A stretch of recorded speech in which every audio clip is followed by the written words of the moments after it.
This is one of the new scenes that was released in January, I think, for All Access Pass. And if you don't know about groups, it is an easy way to then manage. So for instance, these are templates, and then you can very easily change everything in this scene because, watch, if I select, if you don't know this, I'm going to show you if you select the element, you see everything on the side here. And working in groups really helps to keep your timeline neat. I'm not the best at doing that, but it really helps with your timeline. If you're making templates for anybody, or if you're making templates that you want to use again, this is a really easy way to then go in and you can change it. So I'm going to change this to 25, as quick as that. I can change the font of 100 million by clicking here and then just changing the font to whatever, I don't know. Well, that's horrible. That's not much better, but you can just hunt through and find your font. I can change the color of this square to, say, a light blue. I can change any of this text, any of the sizes of anything. I have another tutorial on that I can link to, but I want to show you how to make them yourself. So here I created a silly scene. It's a simple scene, but I wanted to use a few different things like that doodle.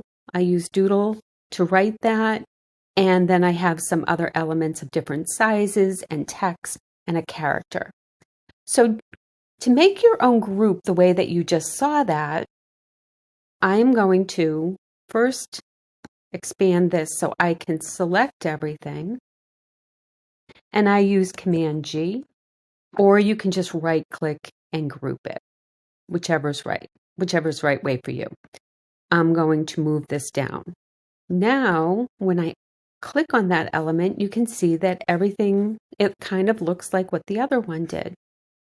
And I can change anything in here. Say I want the quiz to be on the 10th. I can make it 10, but now it's over the edge. So I can go into text and I can just move it over to whatever I might want it to be. That might have been a little bit too much.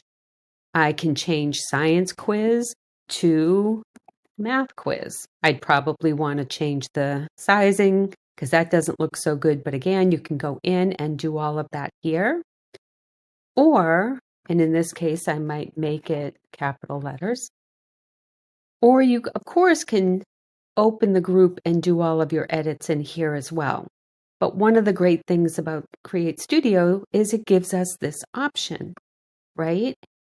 Here, I have the doodle. Say I want that to say something different. We can say Chemistry 101. Now she'll use her chalkboard. Sorry, I hit open group instead of play. Now it will say chemistry. She did start a little. I would have to resize that a little bit because I don't like that it's starting. Whoop. Let me move it under her hand. Let's see if that looks better.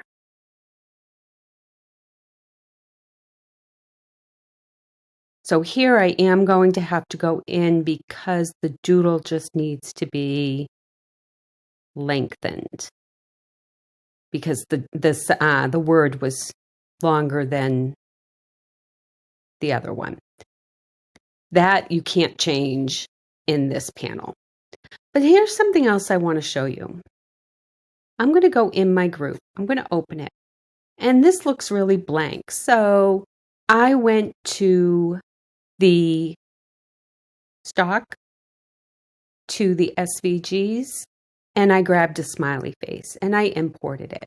So I'm going to click and drag that over here. I resized the wrong thing. And then I'm going to move it up here because she's a happy teacher and she wants everybody to be happy. I'm going to change that to white. And now I'm going to just make it last the whole scene. I'm going to go back There we go, nice happy scene. If I click on here, you don't see the smile. It's in the group, but you don't see it here. So what you want to do is if you click here,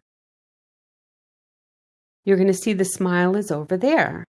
It's because I added it afterwards. So you still can add things and then have it be on here. You just have to click this plus sign. And now it brings it over into the editable properties. So when I go back here, here's the shape. I can change the color to pink. I can change it however I want, and here it is available. And that's very quickly how you can work in groups. There's a lot of other things that you can do here where you can do some linking them together, but I'm not going to show that in this tutorial, but I want you to know how to work in the groups, and then maybe that will speed up your workflow. I hope this gave you some good information.